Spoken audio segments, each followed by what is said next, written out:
You are listening to the Fly the W670 podcast. It's season 2. It's episode 41. Taillon finally wins one. Don't forget to listen, download, review. Most importantly, subscribe to the podcast. Follow us on the socials, Fly the W670 on Twitter and Instagram, Fly the W on Facebook, or email us at flythew670@gmail.com. Crawly, happy start of a new week, and the Cubs are taking on the Padres out west in San Diego as they begin a lengthy road trip. Yeah, it's kind of weird, Dustin. Usually in the past, I've hated West Coast road trips, not just because you have to stay up until the wee hours of the morning to catch the games, but Cubs have not had much luck on West Coast road trips. This year, though, it's been a little bit different. Let's hope that keeps going. Absolutely right. It's worth the night's lost sleep, especially a couple of these games. We'll get into the first game. That was Jameson Taillion versus Michael Wacha. Hallelujah, right? Finally, the name of the episode, he finally win ones. The Cubs win 2-1, and that's what we have finally been talking about. We get it. James Taillion finally answers the bell. After not getting a win in his first 8 starts, Jameson finally picked up a W. Quote, I thought that was probably a closer version of myself and where I needed to be, where I should expect to be going forward. That's what Taillon said in the last start, right, against the Reds. And so we talked about that. It was, even though the results weren't good, that was the best Taillon had looked.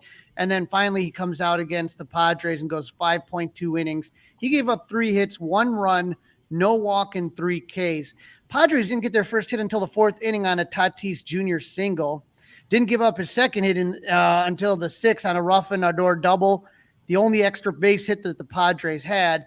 He advances and then scores on a dribbler down the third baseline that hopped about 52 times, and Patrick Wisdom Pray would hit a pebble and roll foul, but it stayed fair. But that was the only run the Padres would score, the only run that Taillon would give up. And Dustin, you and I talked about this. Obviously he couldn't get much worse, but we were concerned more about when is he going to get better? We knew he had to sooner or later get better. Boy, the timing couldn't have been any better. Timing could not have been better. You're completely right, Crawly. I mean, they really needed that one. It was a tight game. There were some pressure situations in that game that he got out of. So, yes, kudos to Jameson for finally walking the walk after talking the talk for so long. Yeah, and there's an interesting quote that Jordan Basham put up there, and they were talking to Dansby after the game, and it's this idea of that big contract, and I do think it gets in some guys' heads. And Dansby said, you want to prove that you're worth every penny, all these kinds of things, and you could put so much internal pressure on yourself that you're trying so hard instead of just being yourself. Mal, that would be Dansby's wife, who is a soccer player for the Chicago Fire and the women's national team, said, stop trying, just start being. And hopefully, maybe Dansby gave that advice to Jameson, but, I know how hard, from all accounts, everything we've heard about Jameson is great guy, great clubhouse guy, wants to win, all that stuff. And maybe he was putting a little bit too much pressure, and hopefully this helps him breathe a little bit, Yeah, hopefully that's what happens. Listen, I think now the next start is the next most important start for him, right? We need to see him put a couple of these together like most of the other guys in the rotation have so far. Right. The thing is that, every guy's going to have a couple stinkers. But if you have a guy that is continually, it's a loss every time he's out there, like it was previously for Taillon. If you get one stinker or 2 guys in a rotation that have a stinker plus the 1 automatic loss, now you're on a losing streak. So you can't have automatic losses. It just can't happen. Not with a veteran like Taillon. I thought the bullpen looked good. Not great, but you know what? They held it down. Brandon Hughes replaced Taillon. He walked the first batter he faced, but got Manny Machado, who was activated before the game, to ground out to end the threat. Merriweather followed Hughes, coming in with 1 out in the 7th. He got the next 2 batters to strike out. But in the 8th, he gave up a single to Odor, who reached second on an error by Mike Talkman, let it get past him, and walked the next batter to put runners on first and second with with 1 out. And then Alzolay came in and got, 1 out. Yep. And Alzolay came in and got Xander Bogaerts to ground into a double play. That was so key. So key. Big time. Albert Alzolay was key, but I have to give the guy a little bit of credit. He was kind of my punching bag for a little while, but Julian Merriweather has actually stepped it up in the last couple of weeks.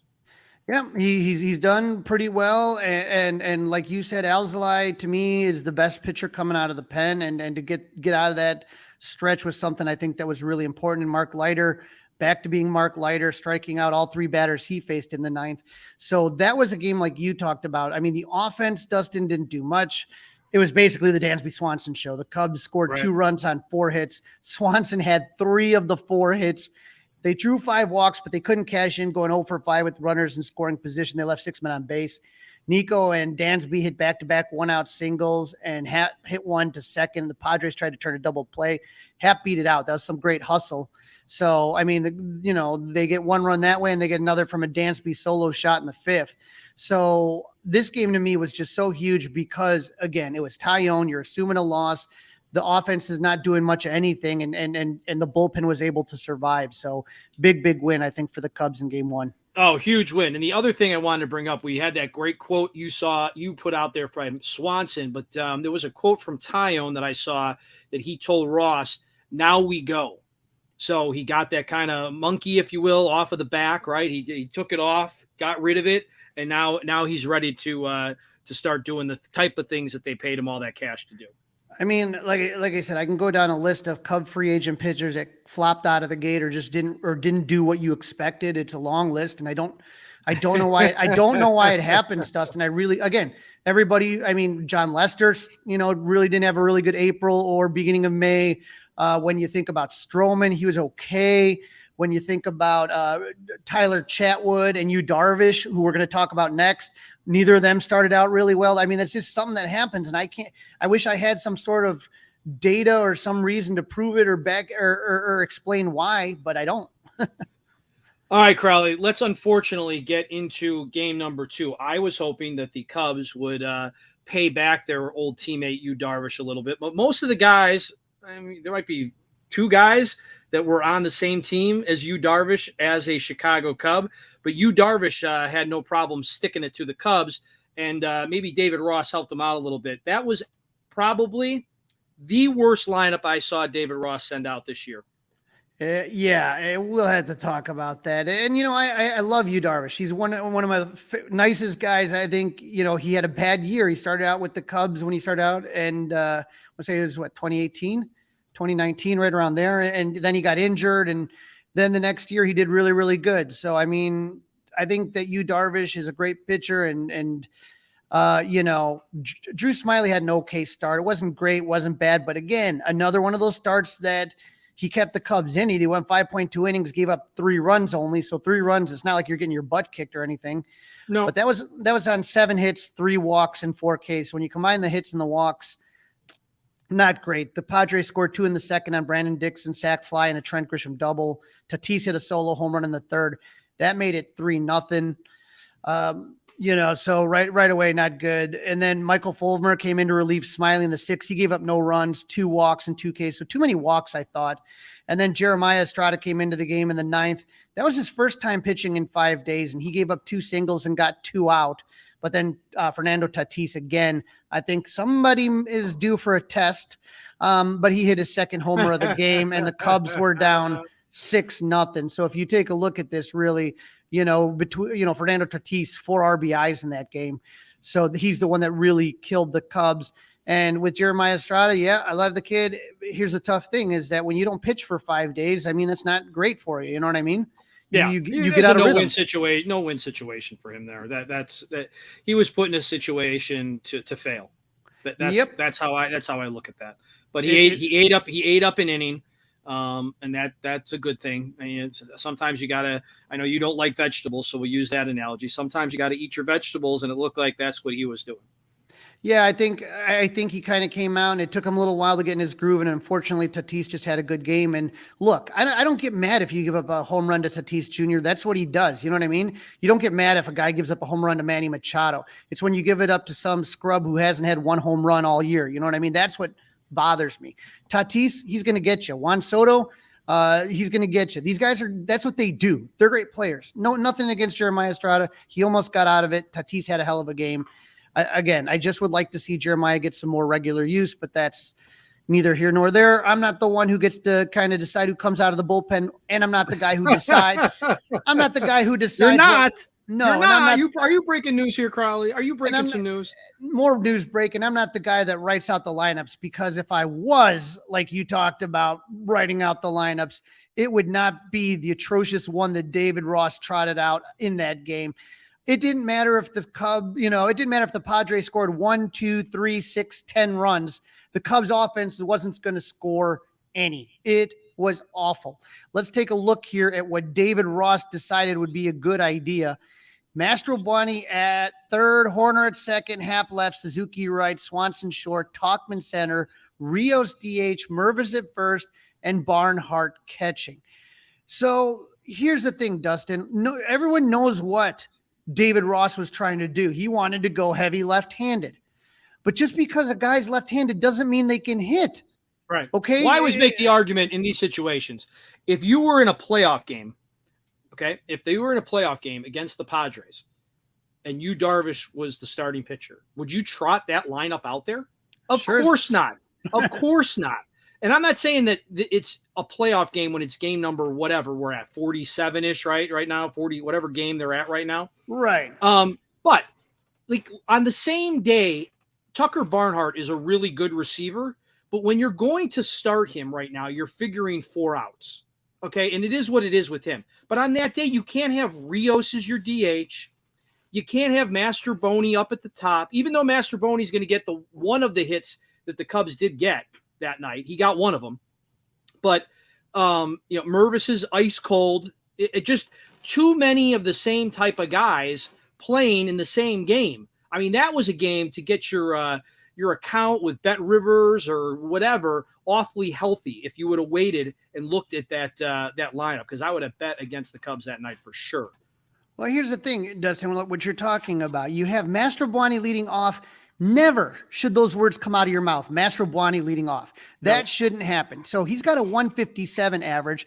And then you go through your normal, your Horner, your Haps, your Suzuki, and then Swanson down lower than he normally is. But then you go at the last 4, you got Rios batting .071, Mervis batting 1.179, Barnhart 0.156, and you roll back up to Mastrobuoni 0.157. So after the first time in the lineup, Yu Darvish had 1, 2, 3, 4 guys hitting below the Mendoza line. That's half your lineup there.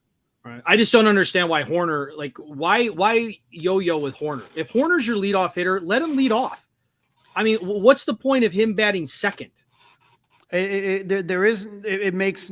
don't get it at all. I mean, he wanted to do the lefty-righty thing and whatever. Give me a break. Again, give me a break. It's awful. And Yu Darvish absolutely destroyed that lineup. He went 7 innings pitch, gave up 2 hits, no runs, and 9 Ks. For the Cubs offense, they had 2 singles, 2 walks, 4 total base runners, no extra base hits.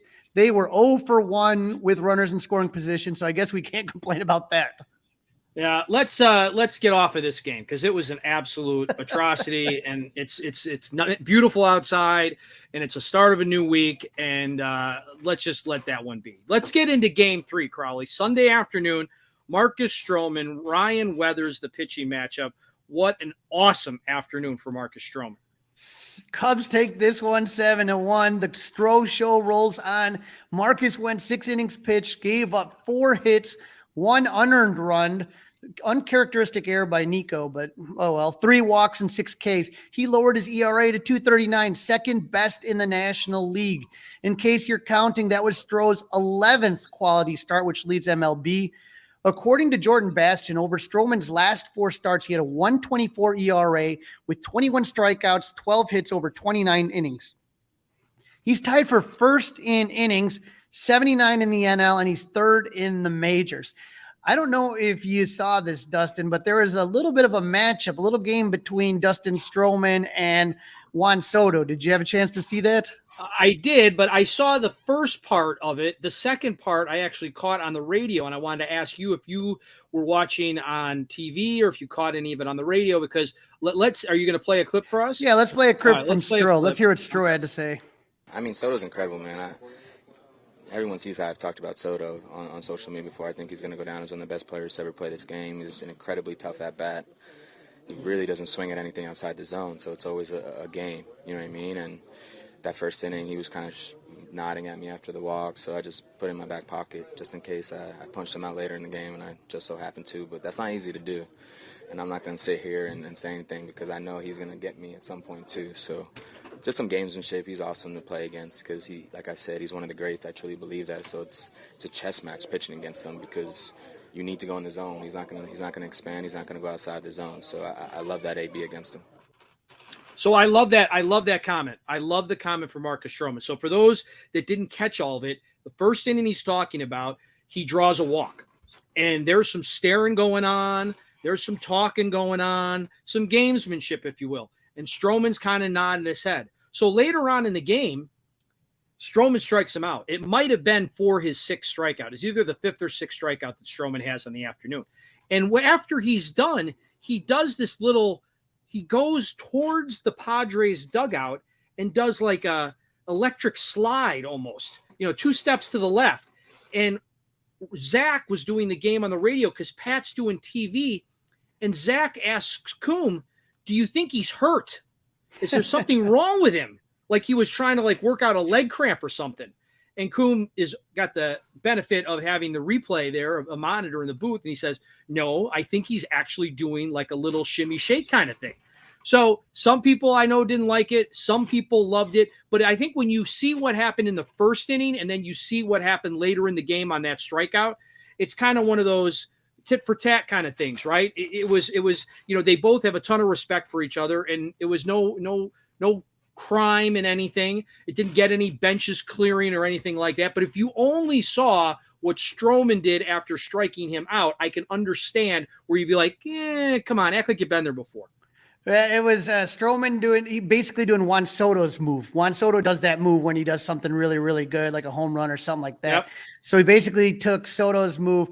And if you heard about it, it's all about respect and having fun. And we talked about this. Remember, the Mets didn't like Stroman's beating his chest and yelling stuff. I don't care. But you remember, I don't think we talked about it, but you see after the fact, the next day, what Buck Showalter said about that? What was that? Do a better job and go out and get some runs on him if you don't like it. So good. Exactly. Good for him. Exactly. Do your job instead of worrying about what he's doing. Do your job.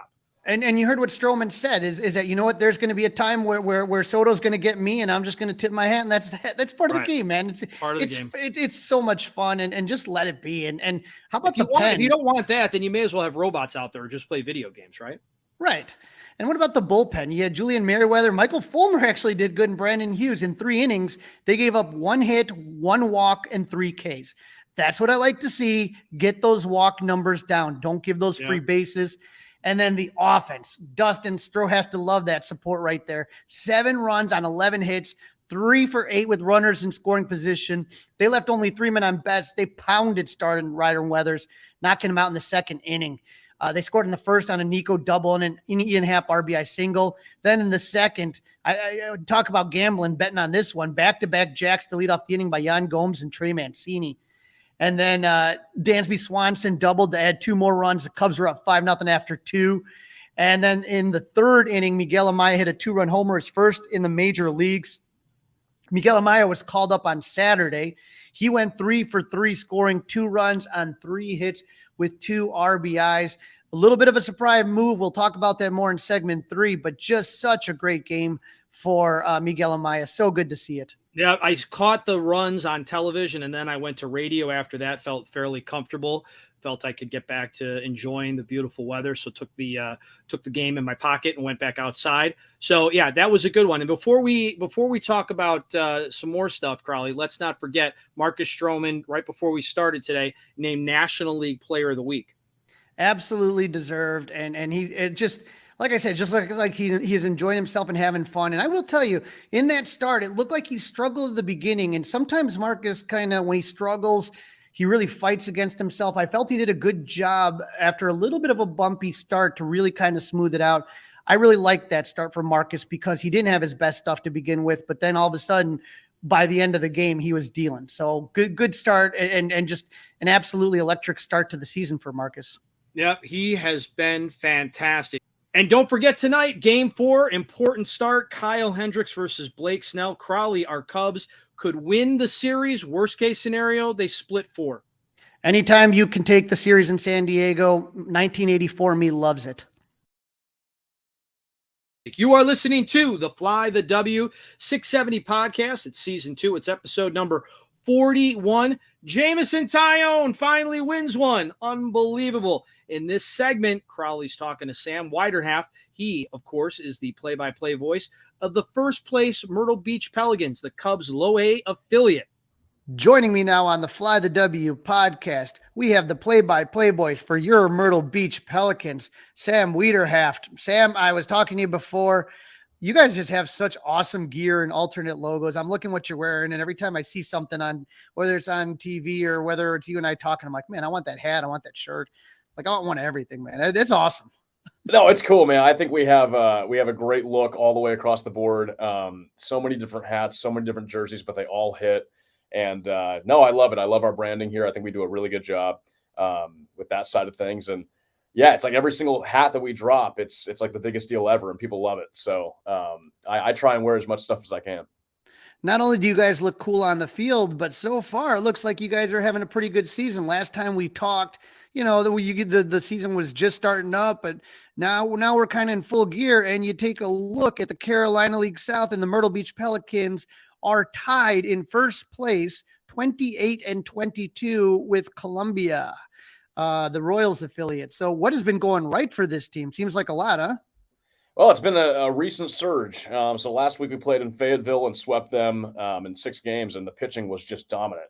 We had 5 games where we held the Woodpeckers to 1 run or less. So you're going to win most games by doing that. And then now, looking at the Sunday game right now, but we've won 3 of the first 5 games against the Salem Red Sox. And the hitting has really kind of come around the past few games. We've had 3 home runs this week, and players are starting to find some power. So everything's just kind of clicking at the right time. It's a season split into halves. We're at game number 51 right now in a 66-game first half. So in a really good spot, playing really good baseball at the right time.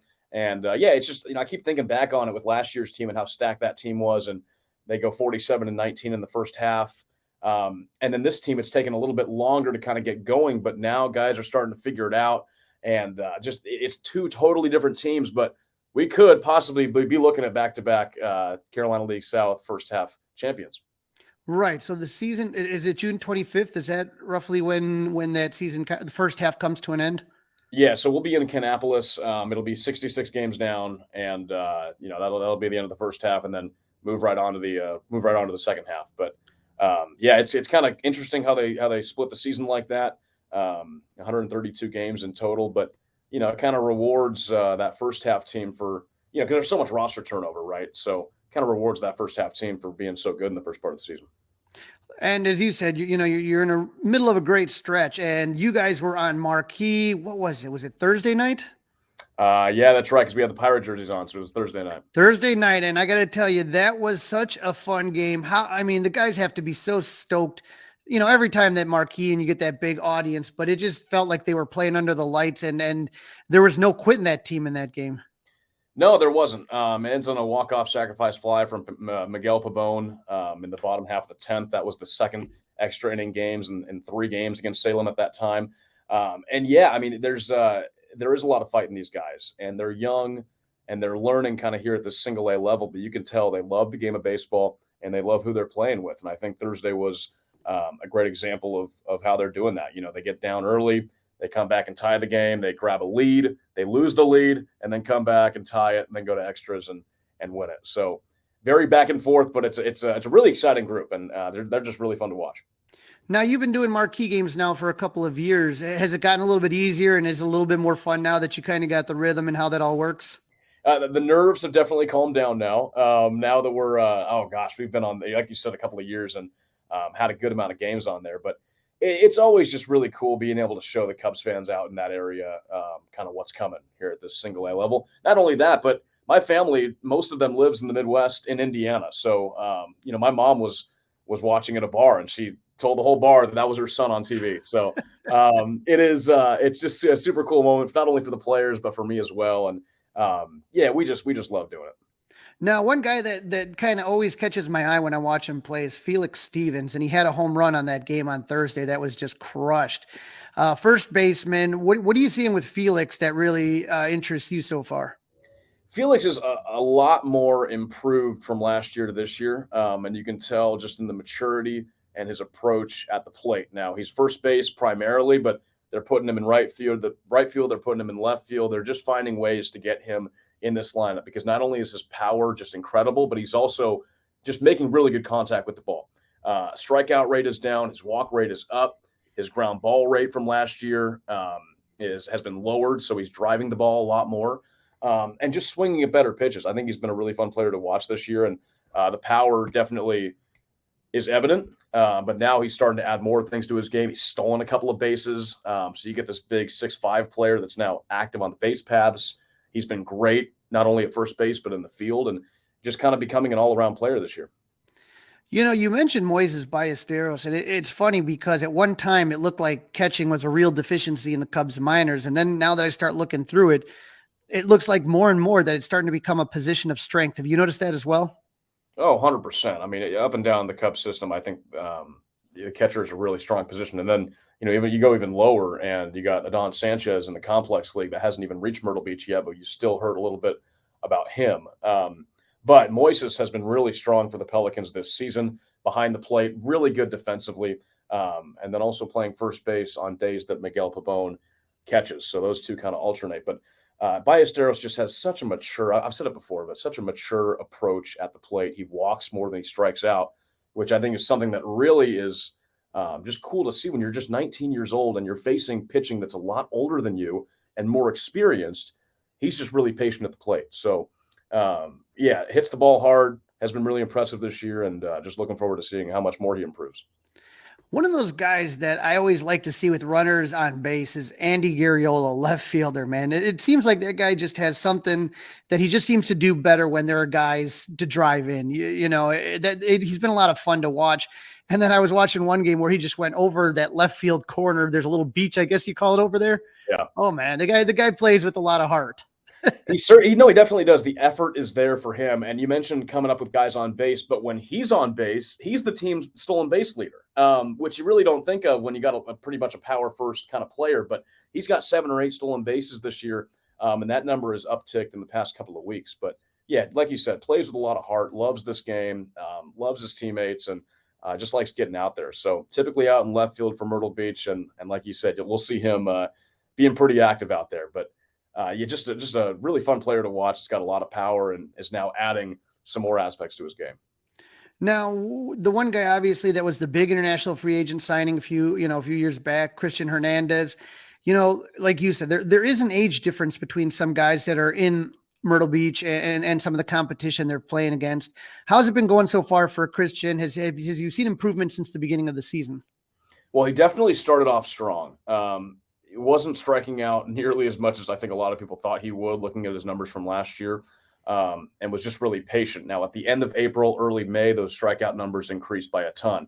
Now, he has limited that and is getting smarter at the plate, getting more patient as well. So it's just all about adjusting. I think I've said it before, but, coming into the season, nobody really knows a lot about anybody. And then the scouting reports come out, and you know how to pitch to certain hitters, you know what approach to have. So I think Christian's just kind of going through that and figuring that out. Now, while the bat has cooled off a little bit, his glove in the field has been tremendous. I mean, making jumping catches. His arm is one of the best I've seen at shortstop. I mean, he just made this play a couple of weeks ago where he's deep out in shallow left center field and throws out a runner at first base with just an incredible arm, a great zip on it on the throw. So fielding-wise, he is spectacular to watch. And now see how the bat kind of comes around as the rest of the year goes on. And one guy that I just because I just love his personality that I'm looking at, Rafael Morel, Christopher's brother. How has he been doing? And has he been moving around in a lot of different positions for Myrtle Beach so far? Yeah, he's been used a lot of different ways. Second base, shortstop, third base. They put him out in center field quite a bit. So just finding ways to enter the lineup, but just consistent. He's been batting around 270, 280 for a couple of weeks now and hasn't really gone through too many struggles. So he's getting on base a ton, playing great in the field so far. And then, like you said, his personality, he's always smiling, just like his brother is up in the major league level. So there's a lot of similarities between the two. And Rafael has just been a really fun player to watch. Now, you got to see the Cubs' 2 top draft picks from last year. Cade Horton, he was there for a little while and then moved up. What did you notice when you saw Cade Horton, and how surprised were you with how quickly he moved up? Well, I noticed on his first start that he was throwing 98 miles per hour. So when you're throwing 98 and then you also got a wipeout slider that everyone's talking about, that's stuff to mess with. So yeah, I don't know if I was surprised because I knew that he had the collegiate, while it wasn't a ton, he did have the collegiate experience, which usually kind of gets you that bump to high A pretty quick. I think his numbers were definitely worthy of a promotion while in Myrtle Beach. So while I was, of course, sad to see him go, I definitely, I understood the promotion and, hope he does pretty well in South Bend. But he was, a great personality, and then just really fun to watch on the mound. I really cannot wait to watch him at that major league level in Chicago because I fully believe that he'll get there in the next couple of years. But yeah, in the one or two starts we had on Pelicans ballpark, he was definitely fun. And now when you look at the second pick of last year's draft, you got Jackson Ferris, who's made, roughly pitched about the same amount of innings as Cade did, and their numbers look really darn similar so far. What have you seen so far from Jackson Ferris? Well, I wish I could see more. It's tough because at this level, you got, the inning and the pitch limits, and Jackson's only been able to go about, he's been 3 innings. That's been his longest. So he's got an ERA of like 0.60. So you can't do much better. His first start when he came out against Columbia, struck out 7 of the first 10 batters he's faced. That was definitely fun to watch for your, Cubs organization debut. But just kind of figuring things out. He's had a couple of just different starts where he hasn't really matched that same stuff that he had in Columbia with those 7 strikeouts, but he's still getting outs and he's not getting in trouble. He's locating the ball well. The fastball is zipping in about 95, 96. And then has some great off-speed stuff too. I've heard a lot about his slider, which looks pretty good so far. So he's just navigating his way through those 3 innings that he's in for and just kind of nailing down a routine as well. I think that's so big, especially as a 19-year-old kid coming out of high school, paid a lot of money after signing with the Cubs, kind of figuring out how to deal with those expectations and then set a routine for yourself. And that's something that Jackson's doing here at Myrtle Beach. And who would you say so far, other than Caden Jackson, obviously those are guys that people are watching, but who are some pitchers starters that have really kind of been able to carry the load and really kind of steady this rotation down? Well, I think about 3, and they are all college guys. So Grant Kipp being the first one, he's usually the Tuesday starter, and he has just had a fantastic couple of outings. His last 3 or 4, he's been on it, and he went 6 innings on Tuesday. He was the first Pelican starter to go 6 innings. And just was able to figure everything out. And I think gave up 1 earned run to Salem, but he's been a guy he was undrafted free agent last year, not a lot of expectation, and now he's kind of starting to turn some heads in his last few starts. Him, Nick Hull, who came out of Grand Canyon, he was a draft pick last year, typically starting on Friday or Saturday for the Pelicans. He's been solid, added a lot of velocity to his fastball. Also has some good secondary stuff as well. And then Brody McCullough, who's the Sunday starter, he was a D2 guy, drafted out of Wingate, but just has an incredible fastball, 94, 95, but it's been unhittable. And he's a guy that, when he pitches, I kind of like to describe him as just knowing how to pitch. He knows how to sequence his pitches and get through his outings. So typically seeing about 5 innings from McCullough. He's actually pitching tonight, so looking forward to that. But he struck out 8 batters in his last 3 outings. So just unhittable. And he's been electric so far for Myrtle Beach. And who would you say is the guy that throws with the most heat, especially coming out of the pen? Who's the guy that's really lighting up the gun?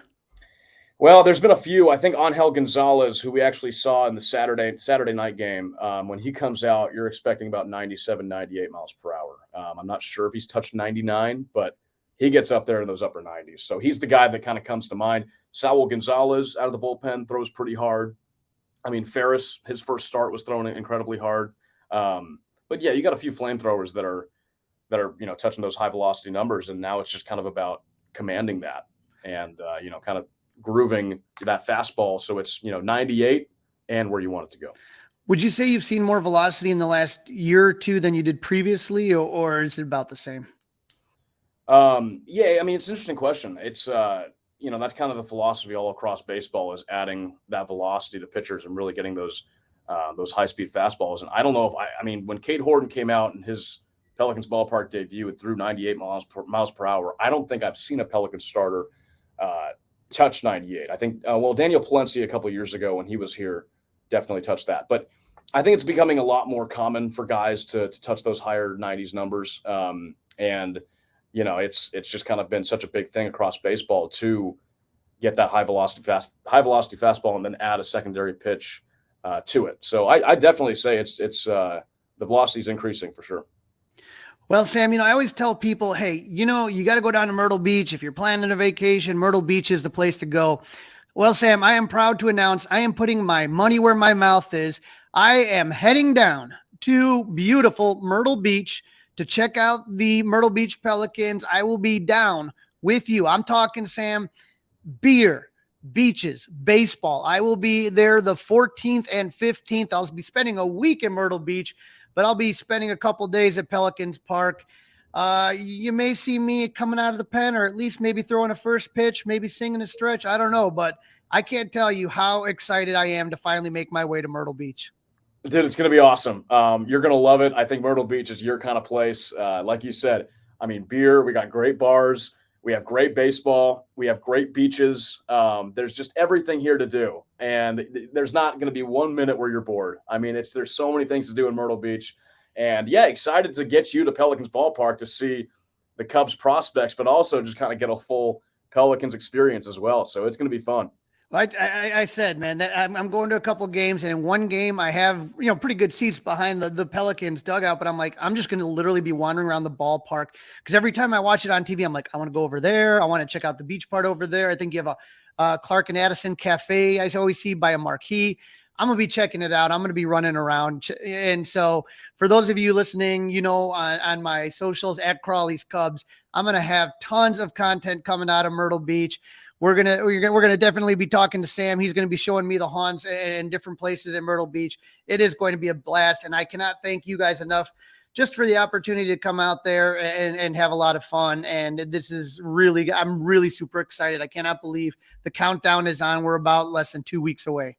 Yeah, it's coming up, and definitely one thing you have to do is get a beer bat. I think that is the number one thing on your list when you come to Pelicans Ballpark. Pelicans beer bat. Well, I'm taking a look. The game I'm throwing the first pitch out is going to be on Thursday. It's going to be against Fredericksburg, and it is Thirsty Thursday. So I don't know if that was done on purpose or just coincidental, but I'm going to have to represent. Absolutely. You got to do what everybody else is doing. Thirsty Thursday environments are great. It's a really lively crowd at the ballpark, and I'm looking forward to just seeing you experience it. I can't wait. I was trying in spirit to keep up with you at the hot dog contest, but let's see what we can do with maybe with some beers. You know what I mean? Yeah. I don't know if I can ever eat another hot dog again. What was the final So tell everybody what happened. It's just in case they didn't hear about this. Okay. Yeah. So we had every Wednesday at Pelicans Ballpark is Wiener Wednesday. So it's half price hot dogs, and me and actually the Cubs baseball systems video intern, Britton Barthold, we got into an agreement where, hey, it's Wiener Wednesday, so let's try and do the 9 hot dogs and 9 innings challenge. He got through it. So he sits in the booth next to me. He got through it, 9 hot dogs in about 5 innings, which I was not going to be at that pace at all. I got through 5 hot dogs in 5 innings and then really started to slow down about the 6. And then I only got 6 1/4 done. But you may or may not see that challenge come back later on in the season. We'll see. But the first run, we got through 6 1/4. So it was more than I thought I would get, but I need to lay off hot dogs for a long time. All right. Once you get back training, hopefully we'll be there. And like I said, we'll see. Maybe Thirsty Thursday, we'll go a beer and inning. We'll figure it out. But Sam, like I said, looking forward to this. Thank you for jumping on as always. Love talking Pelican baseball, and I'm going to love experiencing it even more. Crawly, always a pleasure, man. Looking forward to getting you down here in Dirty Myrtle.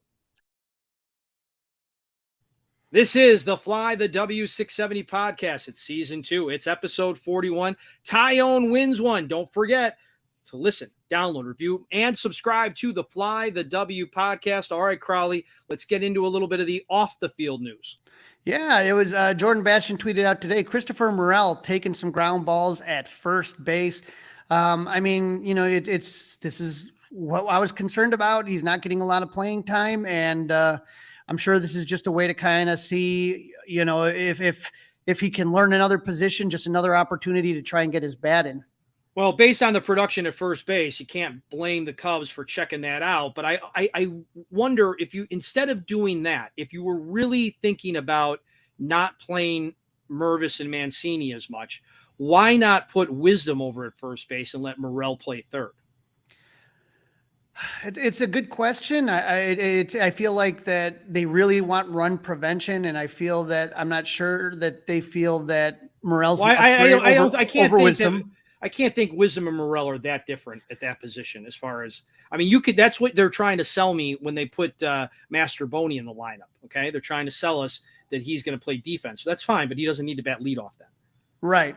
But I think that, the question is that the Cubs at some point in time have to start thinking trade deadline.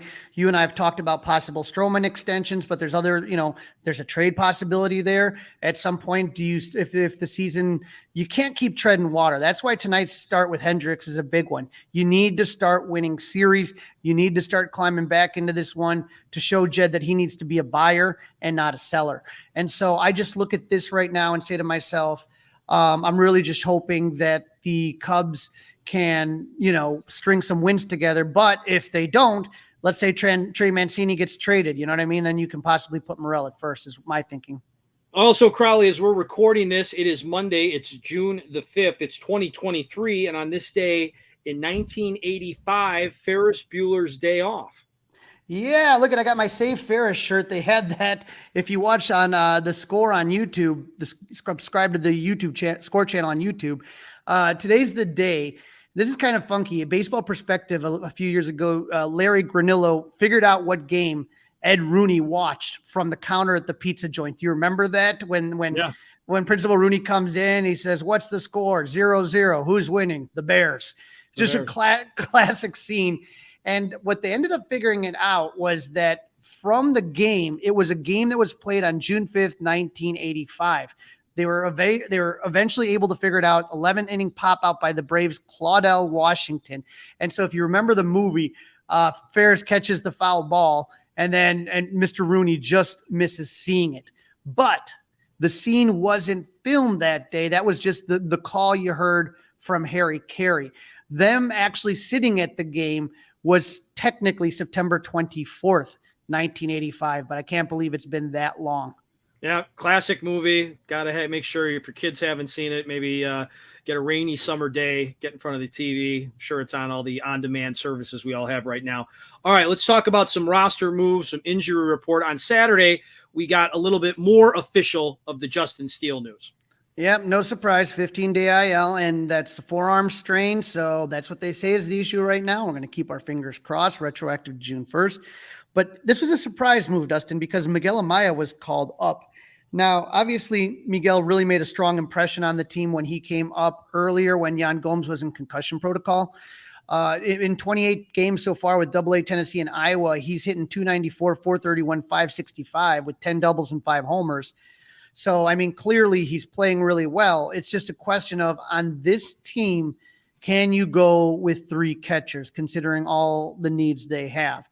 And so Ross was asked, and he said, Miggy earned the ability to get another call-up with how he performed last time, putting himself on the map and filling in while Jan was down was really important.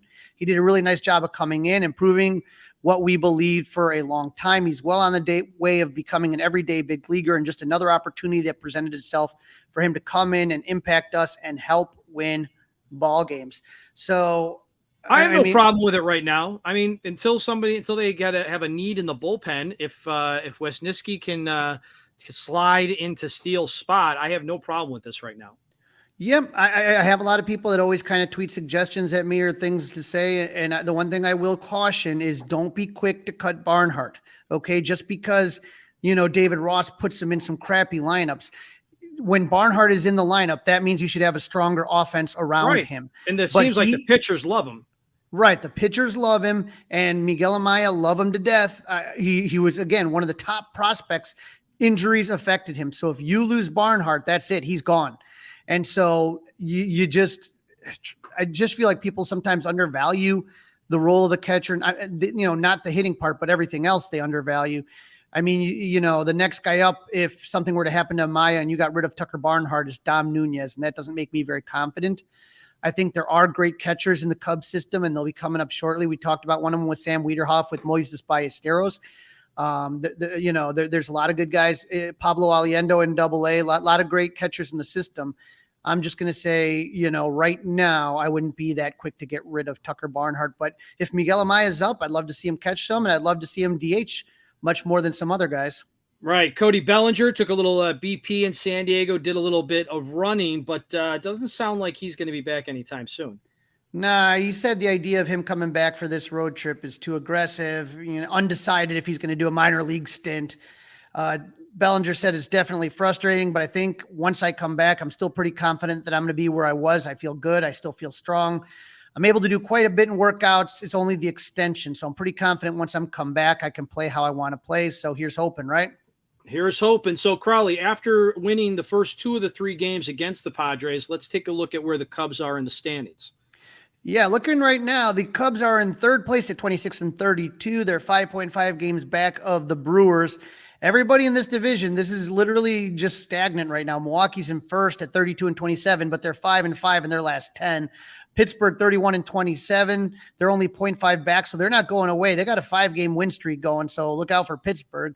The Cubs, again, that 4-6, they're 5.5 games back. Cincinnati is on a 4-game losing streak, so they went from hot to cold real quick. They're now below the Cubs. And then every time we think, I think we just have PTSD of all those years that the Cardinals do some devil magic and come back to do something amazing. They're still in the basement at 25-35, 10 games under 500, and 7.5 games back on a 3-game losing streak. So, I don't know. All right, Crawly, the Cubs, after they wrap up against the Padres, they move over to the Angels for 3 games. And we did find out that the Cubs are going to avoid Shohei Ohtani, at least from a pitching standpoint. Woo. So if you take a look at the last season, the Angels were a disaster. They had a strong start, but then they lost 12 straight games, and former Cubs skipper Joe Maddon was fired and replaced by former Cub Phil Nevin in early June. Don't forget, Joe Maddon will be at Club 400 for a party that won't suck. But after a slight bounce back, the Angels continued their losing ways. They finished up 73-89.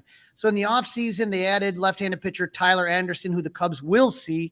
Infielder Brandon Drury, Cub fans are familiar with him. Right-handed pitcher Carlos Estevez. Outfielder Brett Phillips. Third baseman Gio Urshela, and right fielder Hunter Renfroe. So a lot of familiar names on there. They did lose Michael Lorenzen, but right now the Angels are currently in third in the AL West behind Texas and Houston. So tough division there. But get the Dustin, I always think about like how COVID screwed things up. The last time the Cubs played the Angels was 2019, and the Cubs took 2 of 3 from the LA. But they've only played the Angels 17 times since interleague started and have 11-6 record against LA. Just one of those teams you don't see that often, Well, hopefully the good news keeps on going then. If they've got an 11-6 record, let's hope for another 2 out of 3. Yeah, absolutely. And like you mentioned, when we talk about the pitching probables, the Angels are using their off day to give Shohei Ohtani some rest so the Cubs won't have to face him. So when we take a look at the probables, this is what we got so far. We got Hayden Wesneski for the Cubs. He's got a 2-2 record, and his ERA now is currently at 4.81 versus Tyler Anderson, 2-1 with a 5.47 ERA. When we took a look, Hayden came up. Remember, he was kind of a surprise call-up, and what they ended up doing with Hayden is that when Justin Steele had the forearm issues, he came in, and I thought he looked really good against Tampa Bay. He went 3.2 innings. He gave up 1 hit, 1 earned run, 2 walks, and 4 strikeouts. That was the question if he should have, faced one more batter or not, but didn't happen. But I thought that, to me, that was the best that Hayden Wesneski had looked in a long, long time. That, at least in my opinion. I don't know what I thought he looked great. Thought that. Yep, he looked fantastic. Now we just hope he can do it from a starting from Jump Street instead of coming in kind of mid-game. The Cubs are going to be facing Tyler Anderson. He's a lefty, so thankfully the Cubs hopefully won't have that left-handed lineup out there. But if you're taking a look there, the last time they played the White Sox, and what's the last time Anderson started? He went 4 innings pitched, gave up 6 hits, 6 earned runs, 2 walks. and 3 Ks. He had a much better a week before in Boston. He went 6 innings pitched, gave up 5 hits, 1 earned run. And then against Baltimore on the 18th, he went 5 innings pitched, gave up 6 hits, 3 earned runs, 2 walks, and 2 Ks. So, looks like that's going to be a pretty good matchup, I think, as far as I don't see either team having that much of an advantage. Now, you were talking about the next big start for Jameson Taillion. Well, absolutely right, Dustin. It's going to be this one. This series makes me nervous because I don't like how the staff lines up. You know what I mean? When you're looking at Jameson Taillion here, he's 1-3. He got that ERA down to 7.05. And so that win against San Diego, 4.2, he gave up 1 earned runs. And again, I thought that Cincinnati start, the line doesn't look great at 4.2 innings pitched, 6 hits, 4 earned runs. I just thought he looked better than he had in the past. So look better. Yep. Let's kind of hope that he can kind of continue rolling and get that going. Now the Cubs are going to face Jaime Barrera, who's 2-2 with a 1.59 ERA. And so, like I said, I just don't like how this lines up really well. But when you take a look at Barrera, he is right now, he's 2-2 in his last start against the White Sox. He went 5 innings pitched, gave up 4 hits, 1 earned run, 3 walks, 6 Ks. Against Miami, he only went 1 inning. He gave up 1 hit and 2 walks. So it looked like he came out of the bullpen in that start right there. So I don't know that much about Jamie Barrera, but, he started some games for them, not too many. It looks like he just started his first one on May 22nd against Boston and then came out of the pen against Miami and then started again for the White Sox. So it looks like he's spot starting here, and it doesn't look like he's gone any time past 5 innings. So I think for the Cubs, it would benefit them to have a real patient approach, Yeah, we'll have to wait and see on that one. But I don't mind them facing a guy that's, making a spot start kind of in an uncomfortable spot for him. That could be a good thing for the Cubs. Yeah, let's hope. As long as you have a good approach, patient approach, I think that'll benefit them. I'm really looking for a good start. I feel like I haven't seen like really, really good Smiley. I think I've seen average Smiley lately. Against San Diego, 5.2. He only gave up 3 earned runs. Against Cincinnati, it almost feels like that whole Cincinnati, you could throw that whole series out. That was such garbage. 4.2 innings pitched, 7 hits, and 5 earned runs in that one. But before that, against the Mets, he went 5 innings, 4 hits, 2 earned runs. So I'm looking to get a little length out of him, and hopefully he pitches a little bit better than he has been lately. That's what you hope for. And then this is one, though, that he's facing Reed Detmers, who's 0-5 with a 5.15 Go get ERA. him. Go get him. Yep, go get him. Let's hope, like you said, this is a guy that clearly has had his struggles. Last time out against Houston, 5 innings pitched, he gave up 4 earned runs. Against Miami, 5 innings pitched, 3 earned runs. And against Minnesota, 5.2 innings. So this is another guy that doesn't seem to go really deep into games yet. So, the trick is right now, get into that bullpen early and hopefully wear them down. And the Cubs will be able to, I'm looking at all the games he started in the month of May so far. He hasn't gone past the 5.2 innings. So, try to wear these guys down, get to the bullpen and hopefully do some damage. All right. Before the predictions, Crawly, let's get into hot and not.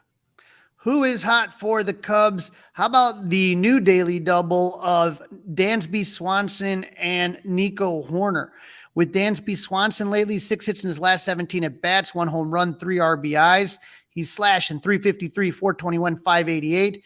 And Nico Horner, the leadoff man, David Ross, if you're listening, the leadoff man is 5 for his last 18. He's got 3 walks as well. He's slashing 278, 381, 500.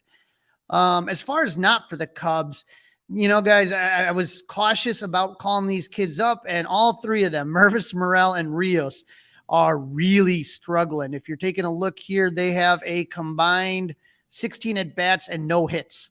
So that is not great. The only thing I will say is that Christopher Morel the last couple times is starting to draw walks. And when he does that and he can start being patient, same stuff we used to talk about with Javi Baez, that's when they have to come into him. And once you come into Christopher Morel, it doesn't take much for him to launch one. Yeah, and Nico's been okay. Ian Happ's been as well lately. So a couple of these guys need to get going, no doubt about it. You just wouldn't think that all the AAA guys would be bad at the same time. Yeah, it's It's tough, like you said, Ian's doing okay. He continues to get on base, continues to draw walks, but as far as the hits and the RBIs, you'd like to see more. Seiya's really kind of been struggling as well. I didn't put him in the cold because he's at 222 on average, 300 OBP, 278 slug, but there's a couple guys that are kind of a little bit slow that you'd like to see, but that's the thing, when you got Nico and Dansby going, and maybe then you got Seiya and somebody else, Ian Happ, a little bit lower. You just can't have everybody hurting at the same time. Exactly right. All right, let's get into who's doing okay for the Angels. For the Angels, look out for left fielder Taylor Ward right now. He's got 10 hits in his last 26 at bats with 2 home runs, 5 RBIs. That's a slash line of 385, 407, 654. And then there's Mr. Shohei Ohtani, 9 for his last 25 with 3 home runs, 8 RBIs. He is slashing 360, 407, 880. Do not let this guy beat you, please. And Gio Urshela, I mean, you always know that Ohtani's probably going to be in the hot category, but in the cold category, it's Mike Trout. You got to keep that guy cooled off. Yeah, 2 for his last 22. Again, he does have a home run and 3 RBIs, but 8 strikeouts to 3 walks. His slash line, .091, .231, .227. So, like I said, hopefully he stays cold, because when you have Ohtani and Trout hot, it is not a fun. And we talked about just ask the White Sox. Right. We talked about how the Angels picked up Gio Urshela at third base. He's another guy to kind of watch for. That kind of makes me a little bit nervous. So just kind of keep your eye out for that guy. All right, Crawly, prediction time. You want to go first? You don't sound very confident. I'll tell you that right now. I don't feel very confident on it. I'm going to go the Cubs take 1 of 3. I like the Drew Smiley start. Yeah, I'm going to go 2 out of 3. I'm going to invest in Jameson Taillion again. I'm going to believe that he's going to put a couple of good back-to-back games. I'm going 2 for 3, and part of it's also because Mike Trout's ice cold right now. Yeah, it just I get this Cubs offense is very much what we predicted. You know what I mean? Like, they'll have one game where they have an outburst like they did the other night, and then all of a sudden they'll have a game where they get 3 hits, and you're just like, what the heck? So it's just the consistency of the offense worries me. And again, you have 2 guys in Wesniewski and Taillon who still have a lot to prove this season. So I don't like how it matches up, but I could see him winning 2 or 3. But I think, on the road, I think it's a little bit tougher. So that's why I went 1 and 3. All right, that's a wrap. Crawly's got the Cubs winning 1 of 3 from the Angels. I've got them winning 2 of 3. Don't forget to listen, download, review, and subscribe to the Fly the W podcast. Follow on the socials, Fly the W on Facebook, Fly the W on Instagram. You can email us, flythew670 Gmail. And now, as your Crawly mentioned earlier, you can watch us on YouTube by subscribing to the 670 The Score YouTube channel. We're going to keep going through this West Coast trip together. If you can't catch all the games, you can follow us on the socials and you'll get all the information there. And you can be happy when you see it in the morning and you can say, "Go Cubs." Hey guys, it's Crawly. Thanks for watching. If you enjoyed this video, please don't forget to give it a thumbs up and subscribe to our channel for more content like this. If you want to see more of our videos, be sure to check out our playlist and let us know what you think in the comments below. Also, don't forget to follow us on social media to stay up to date with our latest episodes. Links are in the description. Thanks again for watching, and we'll see you in the next video. Go Cubs!